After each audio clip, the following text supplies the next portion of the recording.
welcome back. What did you say, Dan? New year, new pod, new year, same pod. That's, oh man, I'm excited. It's been what, 3 weeks? The holidays, the playoffs. It was a hectic time. We had to make sure that we had our lineup set, but now we have approached spreadsheet season, guys. We are here. I'm super jacked about this. Anyway, I'm John Bauer. I'm on Twitter at the Bauer Club. You know I'm joined by Dan Lamagna at FF Coach Dan on Twitter. What's up? JB, the champ is here tonight, buddy. The Dynasty Discord champ is here live. All right, for all our listeners. Got the belt. Thanks to DraftKings, I'll be taking this to see The Rock in Philly for WrestleMania. I forgot it was in Philly. Yeah, it's in your backyard. JB, you should be meeting me there. Maybe. Probably not. I'm all pumped up. And my condolences to Mitchell, too. You know, for that Cowboys-Lions game. Dude, that game, don't get me started. Like, I swear, man. I swear. There's a Detroit curse, man. You've had a history. Yep. That's right. 2 versus Dallas that the officials have. I saw they put there was a billboard in Detroit, like Decker was eligible or something. Whatever. Yeah. Anyway, Mitch, what's up, buddy? What's going on, guys? John, dude, you're right. Like, a lot of people will take this time of year off because, like, they've gone through the heartache of. Do I sound okay, John? No, you went a little distant again. See it. This mic is gonna mess up the whole show, I think. We'll see how this goes. But like the Dynasty calendar, like this is the fun time for me, right? Like the last month sucked. Like I don't like having to put those lineups in nonstop and like worry if you mess up a single player. Like one wrong play, oh no, I'm gonna lose. But now it's just like, yeah, this guy's worth, a mid first round pick, and we just go from there. Now, it's funny because I went through, I updated the Dynasty tiers that are available on the Dynasty Theory Patreon as little as $5 per month. And it's such a shift. As soon as the fantasy season is over, we have guys that we were, more than willing to set, let's say, a second or a late first on. And now, once the season wraps up and we're no longer accumulating points, well, the lens and the perspective, it completely changes. And we talk about scoring points. Well, there's some guys that they weren't scoring the points we were looking for. And in the Discord a couple days ago, weeks ago now, somebody was talking about different busts throughout the 23 season. And we thought it would be a fun show to go through, talk about some guys that, maybe one of us or all three of us would categorize as a bust.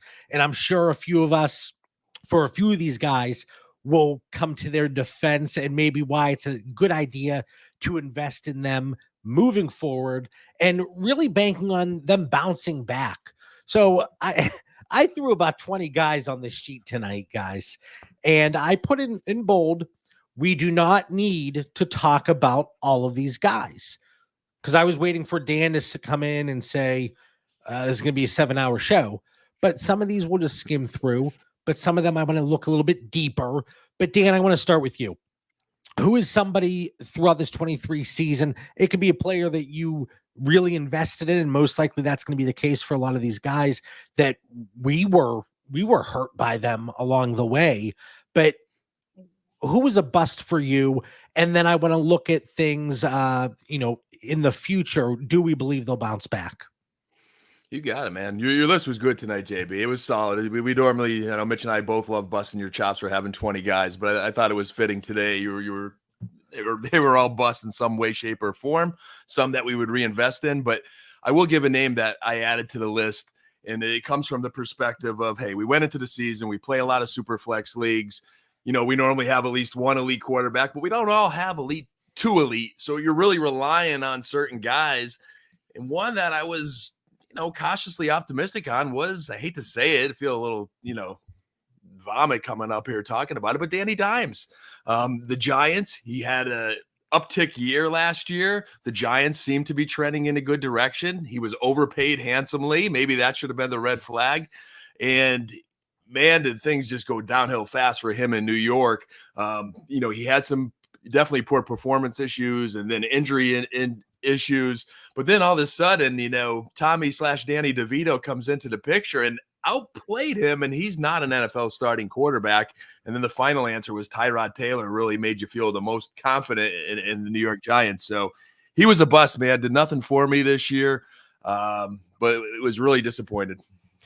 Now, his performance when he was available this year, it certainly was it was disastrous.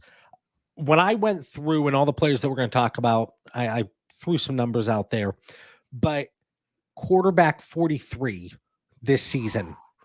And when I say these numbers from a season, quarterback 43, that on a per game basis. So I don't want to sit here and say on a per game basis each and every time I bring it up. So keep that in mind.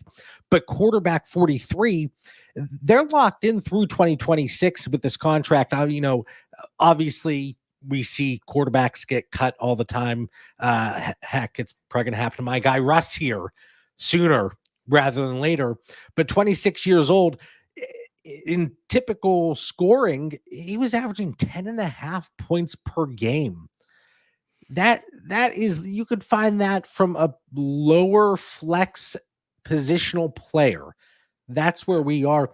And Mitch, once upon a time, you were a fan of Daniel Jones. I was back when he was good. Do I sound okay now? I mess with my settings a little bit. You sound a little bit better. Well, I'll give you the little signal. I say little signal. I'll be going like you'll throw stuff at me. I get it. It's fair. I liked him because he was giving you that rushing floor. And when you have that, like the guy can't throw it all, it's okay. But then he stopped giving you that rushing floor because he got injured all the time. And now he can't throw the ball. And just how that offense is constructed, they put him with a whole bunch of slot wide receivers. They're like, hey, go do what you're supposed to do this year. So right now, Daniel Jones is kind of one guy on the list where I'm like, maybe if they bring in some talent around him, maybe it's not a complete bust going into future years. Somewhere like Trevor Lawrence, right? Trevor Lawrence was giving, he got everything. He had Calvin Ridley, Christian Kirk, has a great tight end, has a good running game. Offensive line's kind of meh, but you can't put everybody in the absolute perfect position, right? At some point, these quarterbacks need to prove what they can do on the football field. And Trevor Lawrence just hasn't done it yet. I mean, we still rank him high in Dynasty because he was the first overall pick in the NFL draft. And he was he was everything that Caleb Williams was supposed to be as a draft prospect. And the fact is, he just hasn't proven it on the field year after year after year at this point. So for me, like Daniel Jones, I have a little bit of hope to where his value is to where I can recoup a little bit of value. Where we were drafting Trevor Lawrence and where he is now, that value's gone. Hold on. Dan, I might have to throw a little challenge flag. Do you like how I asked him about Daniel Jones? Uh-huh. And right away, well, Trevor Lawrence. I was trying to help the conversation flow. Sounds like someone's got a beef with Trevor Lawrence on his rosters this year is what it sounds like. And we are going to get to that, Mitch, but I think they're two different kind of busts. So yeah, Trevor Lawrence is really bad and Daniel Jones is meh. I'm going to hold my thought on Trevor Lawrence because there is some disappointment there, but I'm not like sad having Trevor Lawrence on my roster next year. I could live with that and put my head on the pillow. Great. But Danny Dimes, like, I guess my expectations, whether I retained him from a dynasty roster or if it was a startup and I took him, was I was hoping for a steady quarterback that would rank, hey, it could be 20 to 25, 20 to 28, and I'd be okay just as long as it was steady and safe. Instead, as JB mentioned, we got 43. Like that's fallen off a cliff. And he had one game versus Arizona, which was good in week 2, but everybody's had a good game versus Arizona, and everything else was just ugly and then injured, and I'm worried about him next season. Outside of that Arizona game, he didn't throw another touchdown this season. Right. And you can't get anything for Danny Dimes now. You could still for Trevor Lawrence, Mitch. And yeah, you can, but it's where you got them at is what I'm saying. Like, no one was trading a lot for that. I'm looking on Fantasy Calculator right now for Daniel Jones, right? One of the highest things you could have done on September 5th of this year, you could have traded him and got a first-round pick. Well, which is great. Right now, you could trade him and get a second-round pick. So you're not losing that much value. Trevor Lawrence was multiple first-round picks to acquire him. And if you're giving up more than one right now, you're crazy. I've got Derek Carr rosters that say something different, Mitch. I'll take them. Listen, again, Dan introduced and brought to the table Daniel Jones, and we quickly gravitate towards Trevor Lawrence, and that's fine. But doesn't seem fine. No, well, Trevor Lawrence, he has that value insulation, and even from a poor performance here in 2023, yeah, he does. The difference in if you acquired Trevor Lawrence at the start of the season versus what you could get for him today, I would feel a lot better between that gap as opposed to that first for Daniel Jones. Or, I mean, you're not getting a mid-second. Probably getting a late second. Okay, so people were trading that for Sam Howell earlier, so you could probably get that. Trevor Lawrence was going for multiple first-round picks, and he's still getting there's no chance. I will move too late first. There's no way. It's a bad move. Well, we'll get to Trevor Lawrence here in a minute. Again, just jumping the gun, but Danny Dimes on KTC quarterback 24, and again, I'm not saying these values to, this is what his value is, but it's just a good gauge and barometer, a temperature check, if you will, when going through these different crowdsourced data. And then Fantasy Calc, which is based on actual trade. Mitch, you mentioned it earlier, quarterback 25. So it seems like he's still in that 24 to 25 range. For me, I have him just below that at 26, 27. I have him in that tier. I would move him for any mid 24 second and get him off my roster, any mid 24 second. It's not like, yes, the weapons there aren't great. And Saquon Barkley, most likely out the door after the season wraps up. But Tyrod Taylor performed better than he did. Tommy DeVito performed better than he did. That's a concern. Without a doubt. I'm not saying Daniel Jones is good. I was just saying, compare on the value loss. I'm okay with the value loss that I'd have having Daniel Jones on my team from September to today than having someone like Trevor Lawrence. There's another name I could bring up that's the exact same. And I disagree because you have the value insulation in Trevor Lawrence. And, I have the expectation, I'm going to get into some numbers here a little bit later, but I have the expectation that he is going to bounce back. He can't bounce back if he's never been there. He would just have to. On a bad year, Mitch, he's still 14th. That ain't horrible for a bad year. It's not great. No. Well, he was 14th. Let's compare apples to apples. Herbert. Let's compare apples to apples, though, Dan. I mean, Justin Herbert missed how many games? Justin Fields, Geno Smith. I think you're looking at overall points. Can we look at things on a per game basis, please? Again, comparing apples to apples. Trevor Lawrence, quarterback 19. So not quarterback 14. And again, I'm defending Trevor Lawrence, but I just want to be fair here. You can tell it's been a while. The glasses came off 13 minutes into the show, John, guys. real quick, what quarterback scoring are you using? Using the Fantasy Pros one? Just whatever. Is that +4, -2? Yeah, I think that's what it is. I just wanted to make sure I was looking off the same stuff. Yeah. But, Trevor Lawrence, though, touchdown rate dropped from 4.3 to 3.6. Interception rate picked up from 1.4 to 2.3. Sack percentage, you talk about offensive line, and I know this came up with Sam Howell quite a bit, that sacks, we need to incorporate that and look at that as a quarterback stat first and foremost, and you can talk about it with an offensive line as well, but that went up from 4.4 last year to 6.3, which is actually higher than the 5% sack rate his rookie season under the great Urban Meyer until he was let go. But here's something, like yards per attempt, it went up a little bit, okay? From 7 to 7.2. And it's crazy the way we perceive. Did I not just say a little bit? It's crazy. That was for Dan. It wasn't just for you, John. It's all about. Wow. It's all about him. What is that? Main character syndrome, right? But with Trevor Lawrence, it's so funny looking at you hear Trevor Lawrence, you think about the perception of him as a higher end quarterback coming into the season. I think it was the expectation. Okay, they add Calvin Ridley. You have Christian Kirk. You have Zay Jones, who produced Travis Etienne, Evan Ingram. Is the offensive line going to be somewhat competent? Which I don't know that they really have at times. And then Trevor Lawrence going through injuries, but he was at 17.9 points per game last year. He was at 17.2 this year. So it's just so crazy how there was a minimal difference there. The value, it certainly took a hit. I'd be silly to say it didn't, but I do believe he bounces back in 2024. And then when we talk about the difference in value between when you acquired a Daniel Jones or a Trevor Lawrence, I'm going to be far more confident and comfortable with that Trevor Lawrence acquisition as opposed to a Daniel Jones. Yeah, that comparison is the only thing that really stings, Mitch. I mean, he gets dinged statistically, I think, this year with a bad game, horrible game versus the Niners and a bad game versus the Chiefs, who were playing good defense at the time. But, he had a stretch of 36, 24, 29 points, which, Danny Dimes was holding the clipboard at that time. So there is signs there. And then I think he's had some health issues. So I'm with JB, man. I think he's going to bounce back, and he's still above average. I just think he has some Russell Wilson syndrome.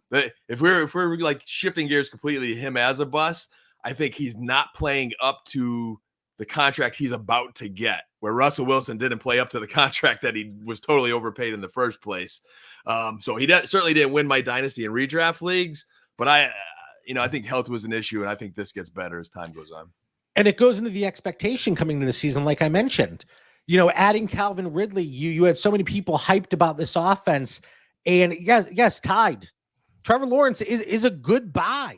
No. Mitch is saying no. Mitch, right now, I'm going to guess you don't have Trevor Lawrence rostered. Actually, a fair amount of him. Yeah, because I used to like him 2 years ago. All right, so right now you have Trevor Lawrence on your roster, 12-team Superflex, 2 PPR for tight ends, +6, -4 scoring. What 24 pick would you feel comfortable moving straight up? We could talk about multiple picks in a little bit. I'm moving Lawrence here, right? Yes, you're moving him off of your roster.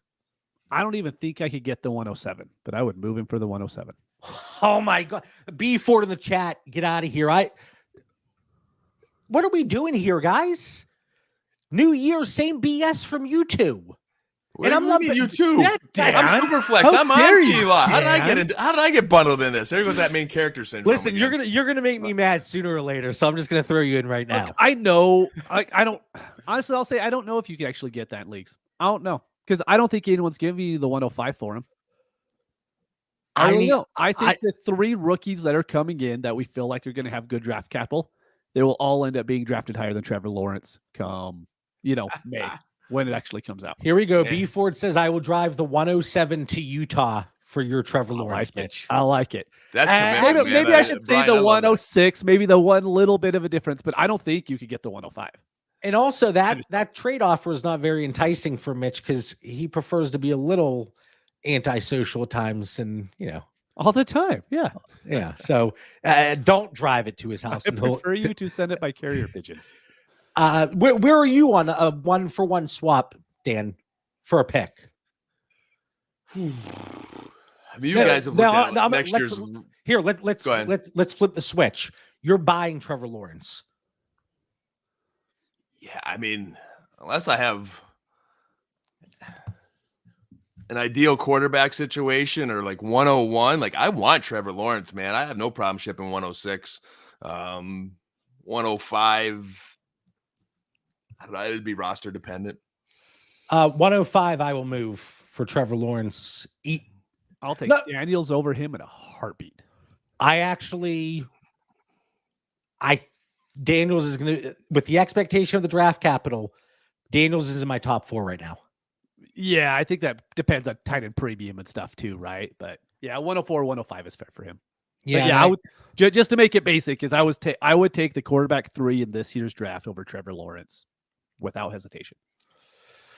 All right. It certainly is going to be interesting because his contract, it goes through, he's still got 2 more years, 1 more year, 1 more year than the 5th year option, right? Am I losing my mind over here? All right. Nobody's going to respond. Let's see. Sorry, I was reading the chat. Tide is sending me the 107. I'm saying a quarterback 3 right now. It might be 106. Let's say 106. Do you see how he backtracks? Do you see? Well, this is a 12-team league superflex. What we're talking about, Right.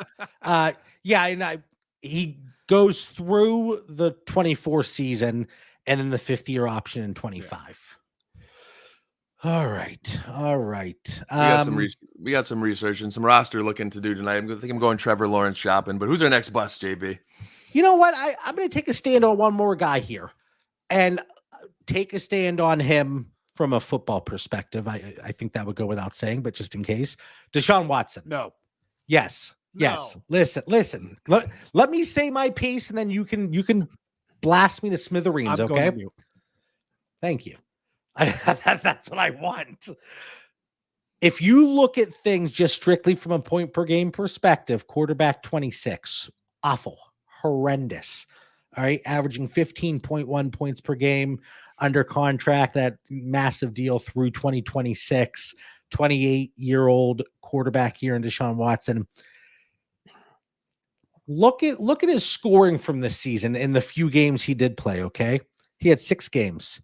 The Indianapolis game, he played 12 snaps. All right. So that's going to drive down that average, and people are going to see that average. He was a quarterback 1 in 50% of his games played. That's the same percentage as Dak. That's the same percentage as the great Jordan Love. CJ Stroud. My son's crying in the background. I'm sure you can hear it. Very soft schedule in those games, those 50% you're talking about.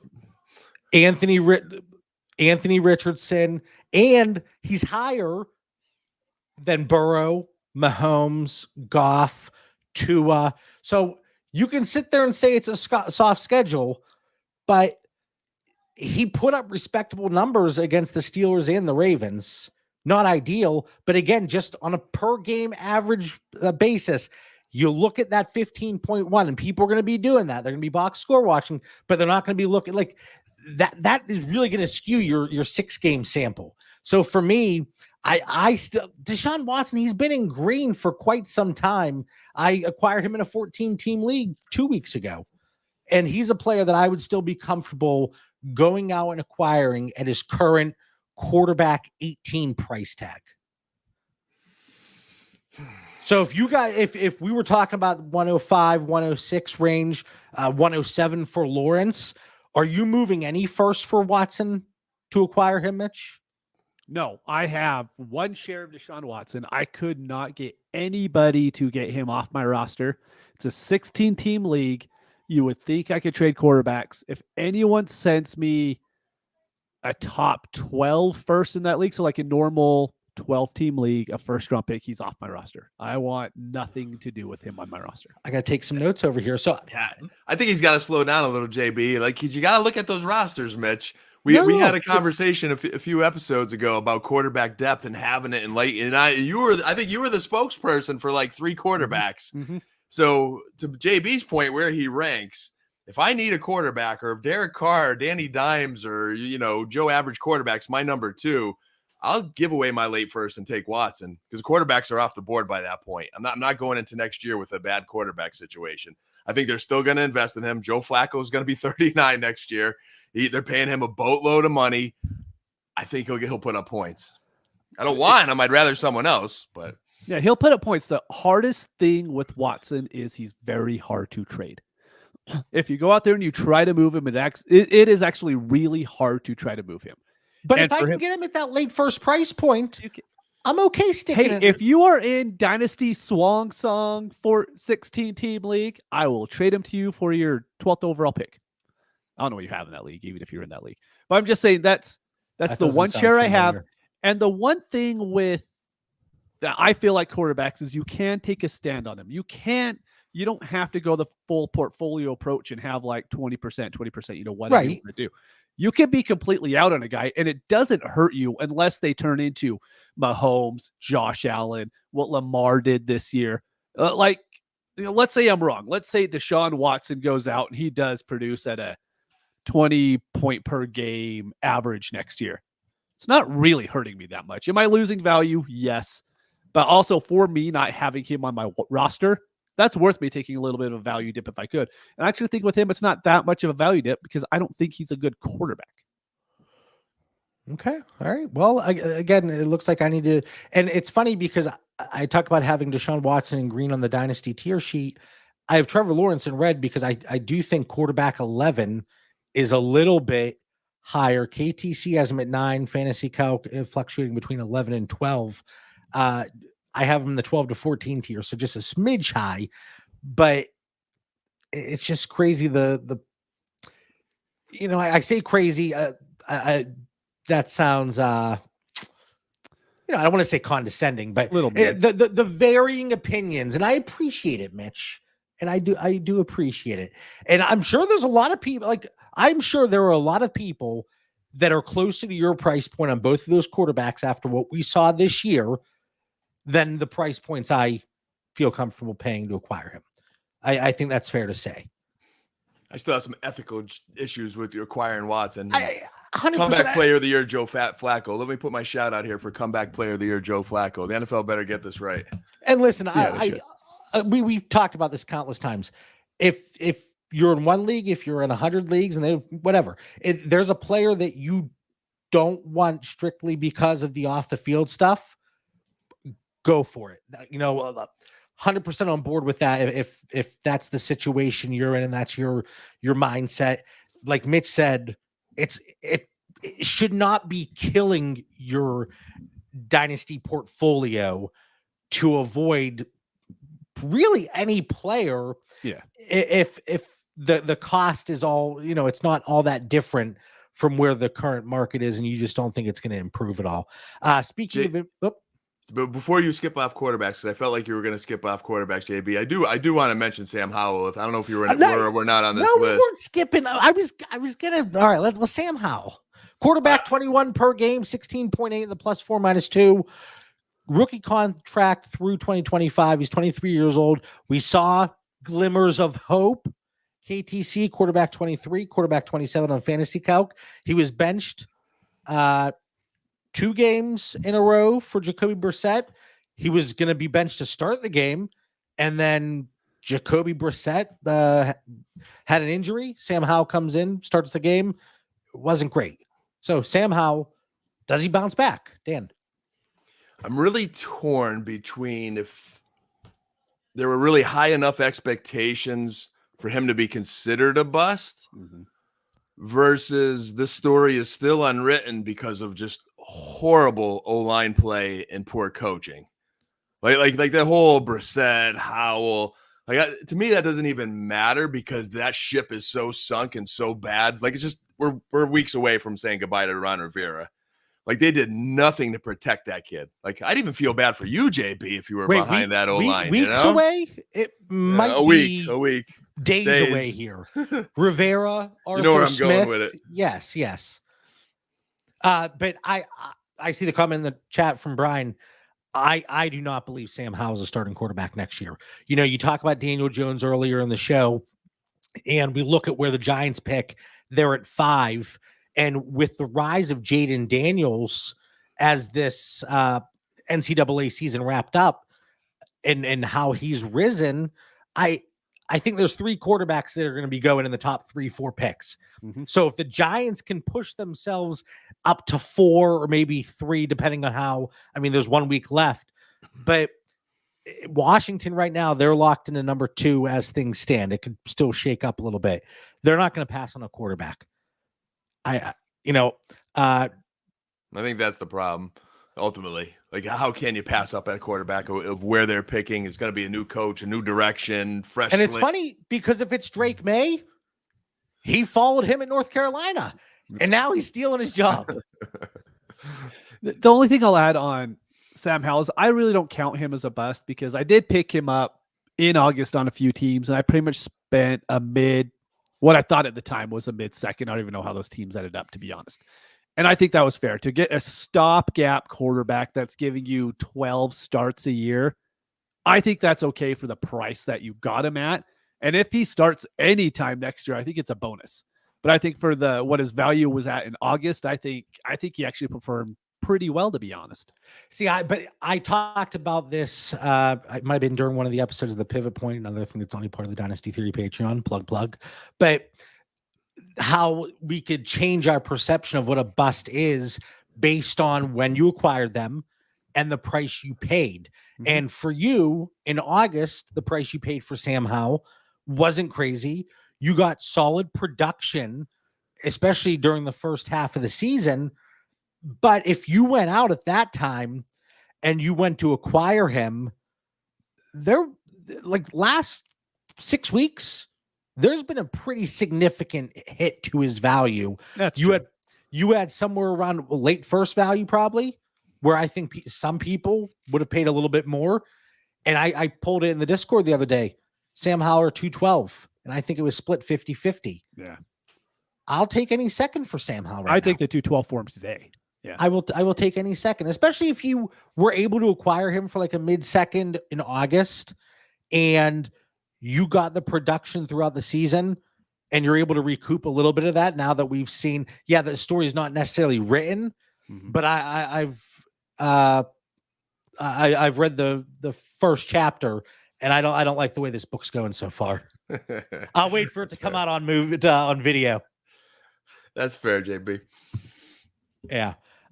Brian says he was valued similarly to Brock Purdy in the offseason, especially during the whole Trey Lance saga. Yeah. Will they, won't they? What a difference a year makes. Yeah, absolutely. One thing is, I had Purdy on my sleeper list there, where I had Sam Howell going into the year as too much risk avoid on a totally different list. So where are you on the 212 and 12-team Superflex stand? I mean, I think Howell is either going to be a good backup or maybe get some starts until the rookie's ready, or maybe they trade him. So I think there's some potential upside. I'd take Howell over the 212. See, I would take the 212, but we saw the way this season has played out.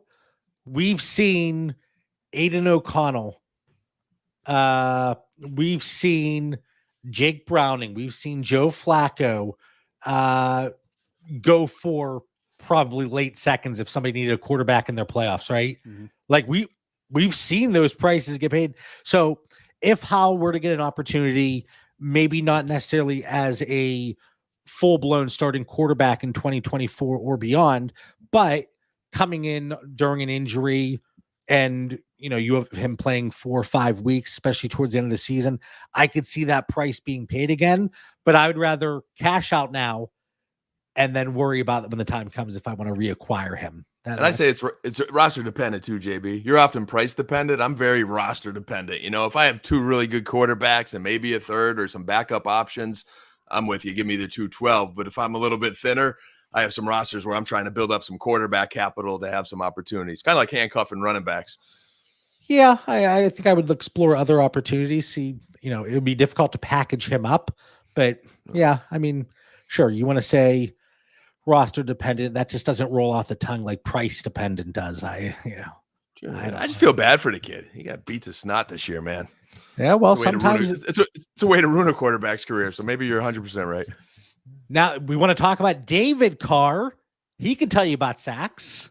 He was getting torn apart when he played, and I did mean David. I did mean David Carr that time. So Touche. All right, can we move on to running backs now that we're 34 minutes in? Whatever you want, boss. Oh, yes, sir. All right, Mitch, is Bijan Robinson right now? Would you consider him a bust based on where he was coming into the 23 season versus his perception now and the way things have played out during the season? Yes, but it's you're lucky you said that, and it doesn't matter. That's the thing. So he's still running back 2 at worst, maybe running back 3 at worst. So yeah, did he drop a little bit? He's not going to be in startups. He was a 2nd round pick. He's probably going to be an early 3rd round pick. So yeah, was he a bust this year? Without a shadow of a doubt. Does it matter in Dynasty at all? No. There's other running backs we'll talk about later too, where if they're on your roster, it's a really, really bad sign. Bijan, you're fine. It doesn't matter. Where you got him at last year, you have him on your team this year. That's cool. Running back 19 on a per game basis 13.8 PPR points per game. He's 21 years old, going into his second season. 25% of his runs went for at least 15 yards. That's 17th of all running backs with at least 135 carries. Whoa, why 135 carries? Well, on PFF, when you do the 20%, 50%, 75% split, I just picked 50%. So he was 4th in targets for running backs, 4th. Only behind Breece Hall, Alvin Kamara, Christian McCaffrey, 8th in yards after contact per attempt. Here's the thing. Here's the real thing with Bijan Robinson. You know, obviously Arthur Smith, obviously Tyler Algier really dipping into that rushing, the running back rushing market share. But 44% of Bijan Robinson's games in 2023, he was a top 12 running back during those weeks. That's pretty good. That's actually 1% higher than Jahmyr Gibbs. But here's the big kicker. You look at Jahmyr Gibbs and you're thinking, okay, he's on that trajectory up. Bijan Robinson, running back 19, kind of lackluster. The expectation was far better. Only 6% of Bijan Robinson's games was he a top 5 running back in a week. 6%. Gibbs, if he was a top 12 running back, he was a top 5 running back. Gibbs, 43% of his games, he was a top 5 running back. So that, for me, that's the big difference because, yeah, Bijan, like, he's been fine, but he hasn't really given us that explosive high-end production that could really win you a week, whereas a Jahmyr Gibbs has, Christian McCaffrey has, heck, Breece Hall, he has had, you know, 1 or 2 of those games, even with the New York Jets, who have just been horrendous. So I think, again, from a value standpoint, there's no concern. And I think once Arthur Smith goes, yeah, maybe they lean a little bit more into the pass. You know, obviously Bijan and Tyler Algier both getting their workloads, but you have to believe that 13.8 PPR points per game, we see an uptick moving forward. So I know a lot of people, they're thinking about going out and buying Bijan Robinson for, you know, a discounted price, and then they act surprised whenever the person doesn't want to move them. I wouldn't be moving him at a discount either. You know, there's no reason. I think the way the running back position is, we have so many of these guys aging out now that it really further solidifies Bijan Robinson, Jahmyr Gibbs, Achane, Breece Hall, even Jonathan Taylor, even though he's getting a little old right now. But these guys, there was that separation. So bust is a funny word when it comes to Bijan Robinson, but for the 23 season, yeah, sure, he was a bust, I guess. If this was Major League Baseball, Mitch, JB would be pulled in the 4th inning because his pitch count is, or AKA word count, is very high tonight. But all valid points, JB. I just put an asterisk by those stats and just say it's coaching. Like, we were literally looking at the football end of things, and I think it depends what scoring you're looking at too. I'm looking at like safe league scoring here in a full PPR league, and he's 12th overall for running backs. You know, he had 2 games that he just disappeared, and that really dinged his overall scoring. 12th per game or season 12 overall in the season to RB12. Mitch, do you see, this is why I yelled at you per game, Dan. I know, but I'm just saying that on a busted year, he was 12th overall running back for the season. I know your per game thing, but I'm just saying, but JB, that, like, it's just coaching. Gibbs is 8th. He's 12th. If coaching uses him properly, he's the same thing as Gibbs and could potentially be better. Coach Dan, let me play devil's advocate. What about the fumbles? 4 fumbles. It was tied for the most in the NFL. Yeah, I just think that whole offense is terrible. I think there's no rhythm. Running backs need rhythm. I don't see how he could get rhythm. I watched those games. I watched so many Atlanta games because I played so much Atlanta in DFS. And, that's why I think I had the early season swoon there. Like, it's just mind-boggling how they utilized him. But when they did utilize him and you really watch those games, man, that cat can run. That guy's catching a post corner for a touchdown that normally wide receivers can't do those kind of things. So I just think Arthur Smith's going to be fired, and all this is going to be fixed in mute next year. Gibbs was pretty good coming on the field every once in a while and, scoring. But no, I will just say, as far as like the whole Bijan Gibbs, it's going to be a discussion for the rest of the year. Yeah. I mean, well, let's just say Atlanta hires a new coach, right? I'm taking Bijan over Gibbs, and I'm the biggest Gibbs fan there is. But Bijan will just add a little bit more than what Gibbs will do. But we got to see the coaching change. Like if they go with a defensive guy, maybe I'll change my mind. But if they hire a good offensive coach, Bijan, he's going to break fantasy, I still think. Like Mitch, you have like the perfect example there in Detroit. Like look how they use, like it's a fantasy dream. Yeah, it's perfect. Star receiver, star tight end, star running back. Massive fantasy production. It is a thing of beauty, and it's winning games, and they're exciting to watch, and the fans love them.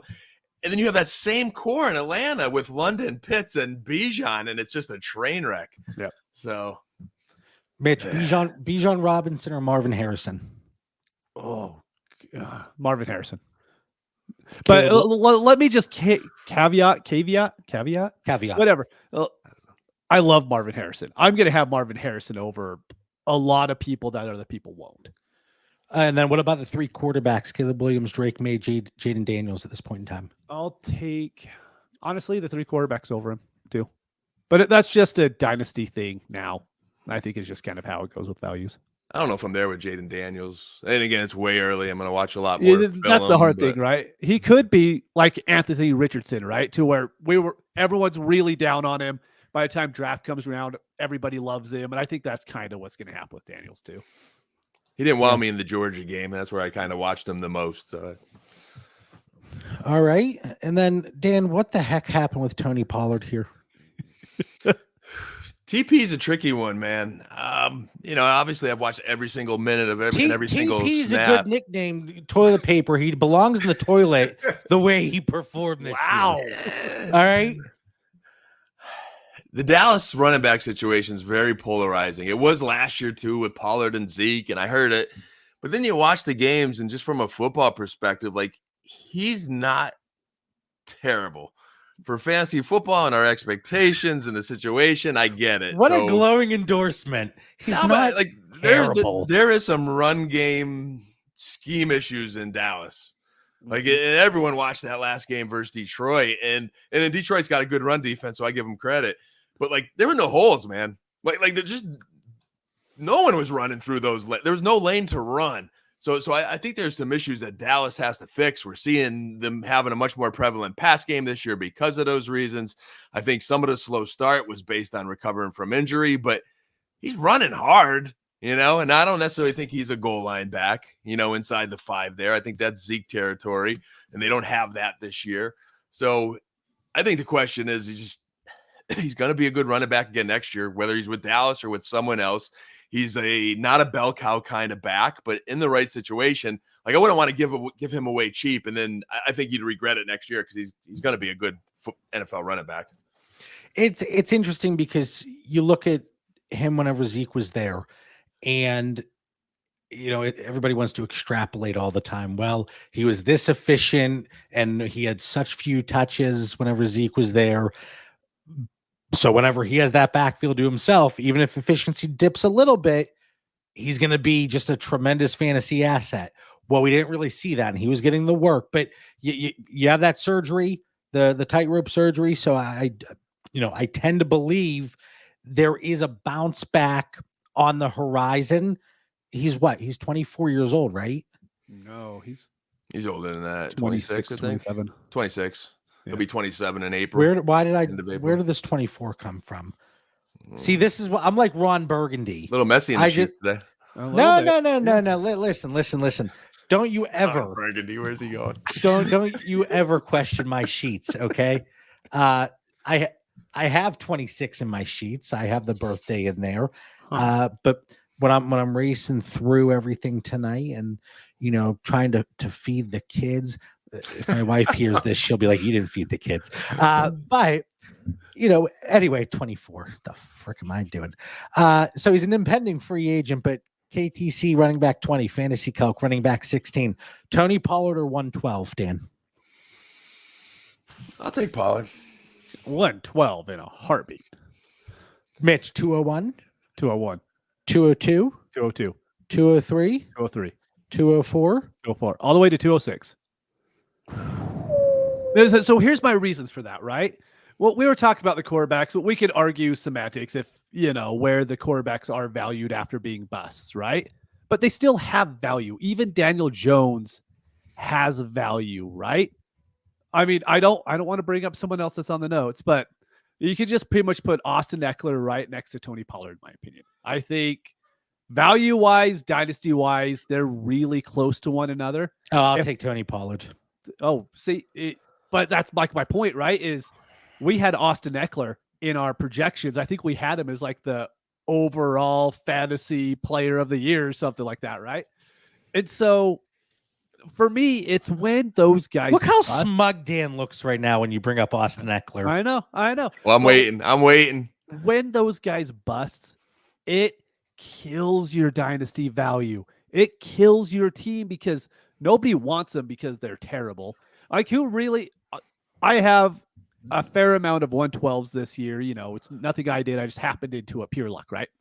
But anyways. What a I'm not trading I have a lot of 112s this year. A fair amount, I said. But I'm not trading one of those for Austin Eckler, Tony Pollard, any 26, 27-year-old running back. I'm just not doing that because if you could do it and get Christian McCaffrey, which you could have last offseason, amazing. You probably won your league because of it. But if you did it for any other 26 or 27-year-old running back, you're probably not winning anything. I mean... 26 and Eckler's 28 are two different things, but we'll get to that. But what about Tony Pollard at 24? See, then he might be worth that 201.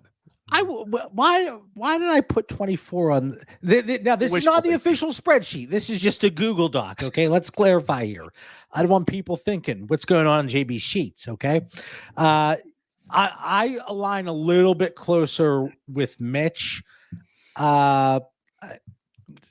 Well, I'm in the middle. Like 202, 203 is that range. But again, it's the nature of the beast when it comes to running back. Like I have Pollard tiered with 111 to 201. I would move him for that 111, 112. Like that's the value I would put on him. So I'm right there with you because that's what I said, JB. Even though the second time tonight you want to throw me in some other category. You said you would pay the 112. I would put him in that tier. What did he just say? Play that back, Mitch. I said exactly what he said. Actually, I have him tiered at that value, but I'm moving him at that value. I thought you said you need a plus if they're in your tiers at that value. You need a little plus on top of that. Once we hit the off season, once we hit the off season, all right, then I'm taking the pick that is most often tiered with these running backs most of the time. And I will shift as I start watching more film because guys will get higher. That's just where I'm at today. Yeah. Could we throw Javonte Williams in this bucket of guys that maybe perform a little bit better? That makes sense though, JB. My concern with My concern with Javonte Williams is the 3 running back committee, and obviously mixing in Samaje Perine.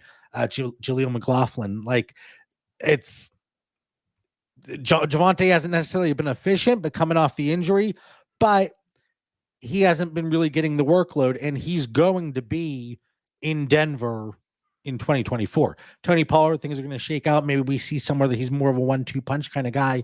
Once again, coming a year removed from that injury and increased in efficiency, but I don't know. Yeah. JB, I hope maybe to your sentiment, like he's just a year away coming off the injury.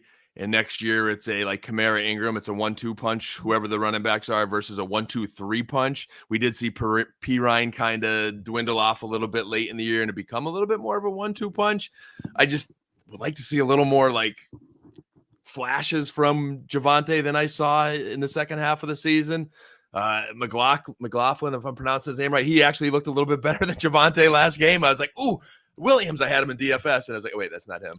So I would like to see a little more. I'm hoping it's just a year away. Yeah, I think the Kamara Ingram comparison is going to get thrown out a lot just because of Sean Payton, but that was with a team that was scoring points, and you were having these sustained drives. Like if we're getting Jarrett Stidham and this, I mean, I just love Sean Payton, he finally gets to be able to run his offense. The offense was garbage against the Chargers. Like, 2 broken plays. The offense was garbage.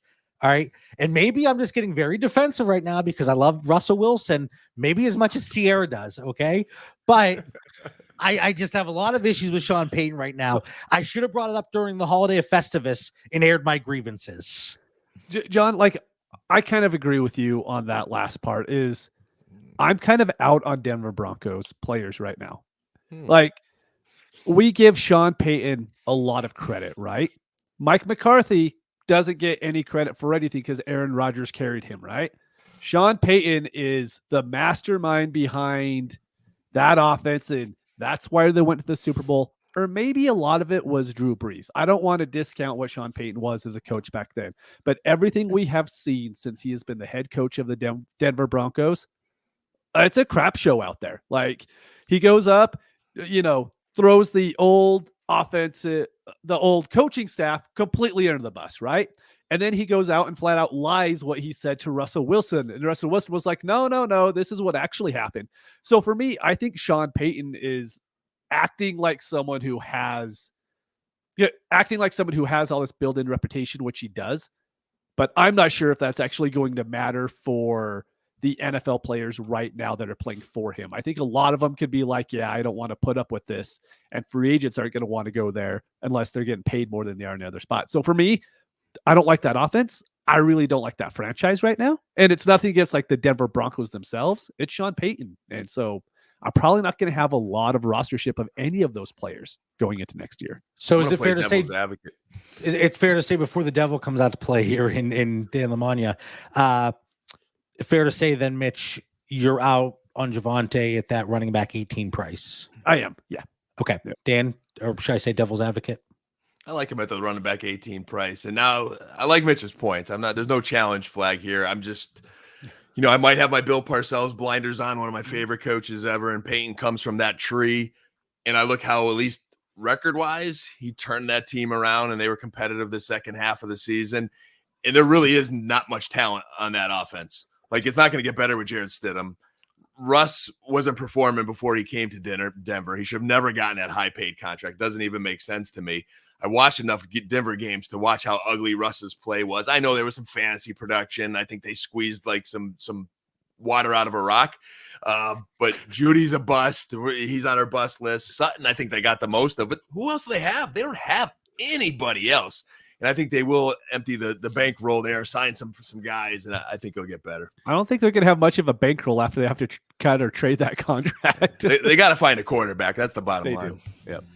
Man, the disrespect towards Lil Jordan Humphrey. So talented. That broken play, that big touchdown, it was all Jarrett Stidham. All right. That was a perfect name for that. A couple minutes left here. Very quickly on wide receivers, Mitch. Mm-hmm. I'm going to throw 3 players your way. Oh, and Marquise Brown's on the list. How about that? I'm going to throw 3 players your way at their dynasty price versus their production. So their cost to acquire versus what they gave you in 2023. Okay. Who was the bigger bust? Okay. Jalen Waddle, wide receiver 23 on a per game basis. Chris Godwin, wide receiver 37 on a per game basis. Or T. Higgins, wide receiver 40 on a per game basis. Chris Godwin, because he literally only did that like for 2 weeks. I think he had like 2 weeks that bounced him up into the 30s, right? Because like he was pretty awful to begin the season, if I'm remembering right. And he's older. Like for me, I just think he was the bigger bust out of all those guys. Because I think, like, I just kind of look at it. Hey, I need to put in a dynasty lineup this week. Am I okay starting Waddle? Yeah. Am I okay starting Higgins? Yeah. Do I want to start Godwin? No. That's kind of how I look at it. I think I'd go with Waddle on that list, Mitch, just because I think going into the season, I had Baker concerns, Tampa Bay concerns, so I wasn't really in on the Godwin mix. Waddle was up there in like CeeDee Lamb conversations a year ago. Like there was a higher expectation in Dynasty. And then I think just like on the Cincinnati, I think that just whole team was a bust because of Joe Burrow's injuries. Like a lot of that was just injury related. So it would be Waddle for me. I think it's twofold. One, you didn't see the production from Chris Godwin up until the very end. Yeah. And T. Higgins obviously banged up. I think T, like, I'd have to look, but how many games did he's active? Yeah. And then kind of gives you that absolute dud. But he did give you a few high ceiling games. So I think with Higgins and Waddle, you have more of the kind of going back to the Trevor Lawrence conversation, more of the insulated value. And yeah, the production wasn't there, but they're going to maintain for the most part their value, and they can always bounce back from a dynasty value perspective.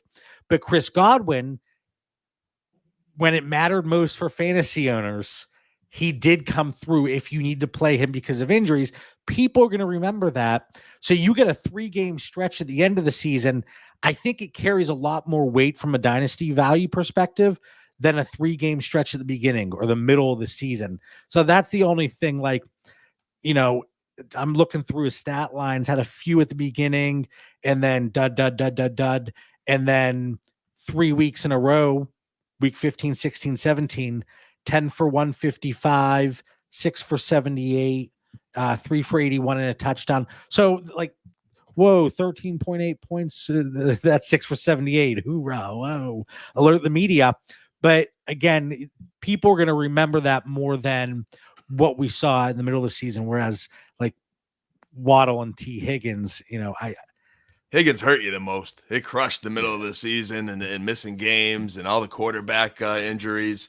I know my Scott Fishbowl team definitely felt that with Higgins and Burrow. Yeah, the bust, like wide receiver was probably, I would say, top to bottom, my biggest miss from okay, I feel really good about this lineup from a dynasty and redraft perspective. Like I'm loving these Deontay's, Godwins, Hollywood Browns, Terry McLaurin's, T. Higgins. So one more trio here. Dan, I want to start with you. Christian Watson, wide receiver 41 on a per game basis. Terry McLaurin, wide receiver 38. Or Hollywood Brown, wide receiver 50. For me personally, it'd be Watson because he's the one I was highest on of those 3 guys going in, you know, acquired him, had the expectations. And unfortunately, I need to trade his hamstrings in for a new set. Can't do that till next year. I think he'll bounce back, but he was my biggest bust. McLaurin, I think, is the best, like, number 2 wide receiver ever that people thinks is number 1, and he's not. So not really high on McLaurin. And then I've never been in on Hollywood Brown. So. The Hollywood thing, I mean, yeah, now he's on IR, the heel injury. So maybe you can chalk it up to that. He's going to be a free agent here. But like he was playing fine.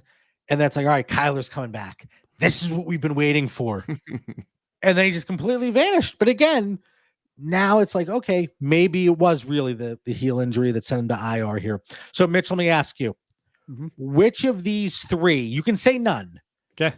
Which of these 3 would you pay to acquire the wide receiver? So you're acquiring the player. Okay.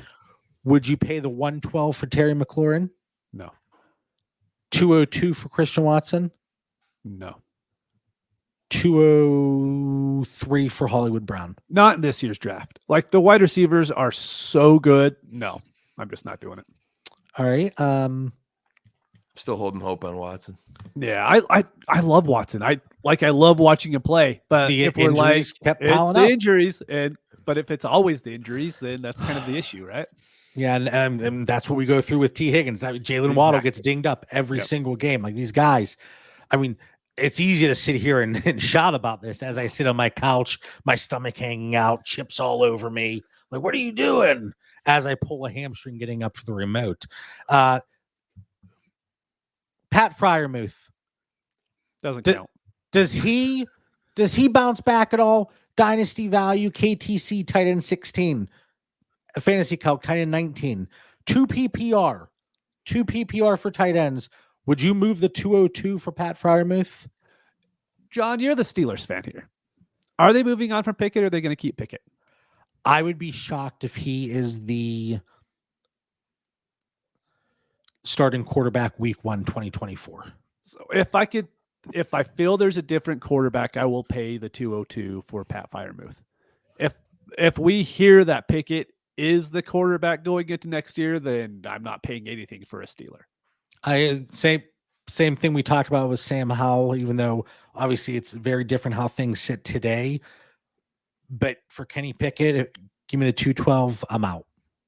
Yeah, same. This is like Danny Dimes all over, except for Pickett doesn't even run. Yeah, But exactly. Mason Rudolph looks better than him right now, and that's scary. Like, even if let's say he is the starter next year, you never want him near your lineup. No. So, we talk about like these younger quarterbacks. Okay, they have job security, so they kind of elevate in dynasty value. But Kenny Pickett, he's not giving you anything. All right. There was the interview. They asked him, well, you got to sit back, and Dan, I don't know if you saw this, but you'll like this. You got to sit back and you watch from the sidelines or the press box or whatever. Did you learn anything while these 2 games that you were out, or 3 games that you were out? No. That's how he answered the question. No. That's frustrating. And then there's all the rumors circulating that he refused to be the backup, and then he says that's not true. But now there's a little bit of smoke. And if any franchise can deal with divas, maybe it is the Steelers, but I'm not going to deal with that on my fantasy. I'm not going to deal with that on my fantasy roster whenever you're not giving me any type of production. Final thoughts. Man, I cut Dan off. Cut him off. Anyway, I was out of time, but throw Darren Waller on that bus list. That's all. Yeah. Episode 228 in the books. Talking about some busts here. Next week, we are going to be back every single Tuesday now that the off season is here. On the Dynasty Theory Patreon, Mitch and I will be hitting the feed every weekend with an episode of The Pivot Point. This weekend, it's going to be Sunday morning. Next weekend, Saturday morning. So we always let everyone know. We try to let everyone know ahead of time. But as the end of the regular season and the fantasy playoffs were here, and with the holidays, I kind of neglected really the dynasty conversations, the dynasty theory part of it, because it was playoff time. And now that we are here in the off season, Dan will say this isn't the off season because we got DFS, but Mr. DFS over there talk about, but we will be back each and every week. No more 3-week breaks. Unacceptable. Anyway, Dan, for the 228th time, what do you got for our listeners? When you get on the couch with your wife tonight, are you going to talk at all? I'm just curious. Or is it going to be silence? Anyway, you can answer that offline. But final thoughts, man. Just to the spirit of the Patreon that you mentioned, JB, I expect more signups in 2024, man, because it has been a fun football season with the community that we have, and you always talk about the community, JB, as does Mitch. The knowledge, the skin in the game that our team has, and with all our league mates, Dynasty season heats up now. So you're going to see the best conversation, rookie breakdowns. We're still available for advice if for some reason you're one of those crazy week 18 leagues that keep going, or as you mentioned, DFS or playoff leagues. It's football 24/7, 365. So come join us. We'll have another Dynasty Discord startup league. You can try to compete against the champ here. Let's bring it, boys.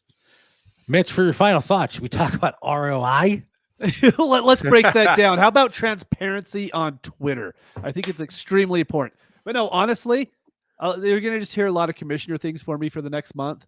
But as soon as you get paid out, just go there on League Safe, go to the 24 tab, and just pay all of your league dues. It's so much easier for commissioners just to see, oh, hey, everyone's paid up. We're good to go. A lot of my leagues so far were so good on orphans. Like we had one today, which was fun. But besides that, just please pay your dues as fast as possible. That's pretty much it.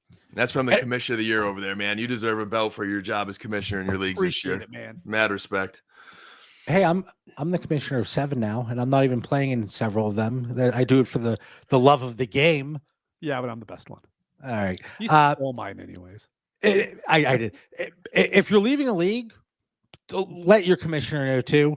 Like I threw polls out there, and I was like, hey, just vote. If you're leaving, does not matter. Yep. Let's get it filled. Let's figure it out. And you don't need like a long explanation. If you want to leave a league, just leave the league. Okay. Keep the emotions out. Yeah, try to at least. All right. Well, hopefully everybody enjoyed this show. First of many episodes here in 2024. Next week, we're going to spend some time talking about gearing up for the offseason, how that process looks, and getting our teams in order a little, maybe house cleaning items, if you will. But should be another fun episode, and maybe we'll keep that one under an hour, but no guarantees. For Mitch Sorensen, Dan Lamagna, I'm John Bauer. Hope you all have a fantastic week. Enjoy week 18, and yeah, let's get ready for the off season.